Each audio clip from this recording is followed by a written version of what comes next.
4 ఏళ్లుగా రక్తపాతం, విధ్వంసం. ప్రపంచ ఆర్థిక వ్యవస్థను అతలాకుతలం చేస్తున్న రష్యా ఉక్రెయిన్ యుద్ధం ఇప్పుడు ఒక నిర్ణయాత్మక దశకు చేరుకుంది.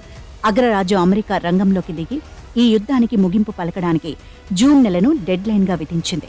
వచ్చే జూన్ కల్లా 2 దేశాల మధ్య శాంతి ఒప్పందం కుదరాలని, లేని పక్షంలో కఠినమైన చర్యలు తప్పవని హెచ్చరించింది. ఉక్రెయిన్ అధ్యక్షుడు జెలెన్స్కీ స్వయంగా ఈ విషయాన్ని వెల్లడించడంతో అంతర్జాతీయ రాజకీయాల్లో ఒక్కసారిగా వేడి పెరిగింది.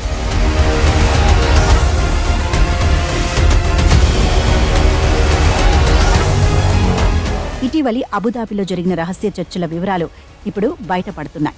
రష్యా ప్రతినిధి కిరిల్ దిమిత్రియేవ్ అమెరికా ముందు ఏకంగా $12 లక్షల విలువైన భారీ ఆర్థిక ప్రతిపాదనలను ఉంచారు. ఇందులో వాణిజ్య ఒప్పందాలు కూడా భాగమే. అయితే యుద్ధ క్షేత్రంలో యథాతథ స్థితి ఉండాలని ఉక్రెయిన్ కోరుతోంది. అంటే ప్రస్తుతం ఏ సైన్యం ఏ ప్రాంతంలో ఉందో అక్కడితోనే యుద్ధాన్ని ఆపేయాలని జెలెన్స్కీ ప్రతిపాదిస్తున్నారు.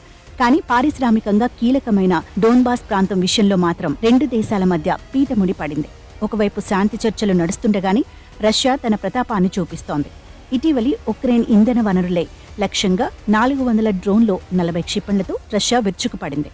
ఈ దాడి ధాటికి ఉక్రెయిన్లోని 8 అణు విద్యుత్ ప్లాంట్లు మూతపడ్డాయి. దేశవ్యాప్తంగా విద్యుత్ గ్రిడ్లు ధ్వంసం కావడంతో ఉక్రెయిన్ ప్రజలు గంటల తరబడి అంధకారంలో మగ్గిపోతున్నారు. శాంతి చర్చల వేళ ఉక్రెయిన్ను ఆర్థికంగా, నైతికంగా దెబ్బతీయడమే రష్యా వ్యూహంగా కనిపిస్తోంది. డోన్బాస్ ప్రాంతాన్ని స్వేచ్ఛాయుత ఆర్థిక మండలిగా మార్చాలని అమెరికా ఒక కొత్త ప్రతిపాదనను తెరపైకి తెచ్చింది. దీనివల్ల రష్యా, ఉక్రెయిన్ రెండూ అక్కడ వ్యాపారం చేసుకునే వీలుంటుంది.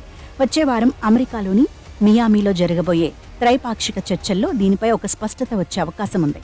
ఒకవేళ శాంతి ఒప్పందం కుదిరితే కాల్పుల విరమణను పర్యవేక్షించే బాధ్యతను కూడా అమెరికా తీసుకోనుంది. మరి జూన్ నాటికి ఈ యుద్ధ మేఘాలు తొలగిపోతాయా, లేక అమెరికా హెచ్చరికలు కేవలం కాగితాలకే పరిమితమవుతాయా అనేది వేచి చూడాలి.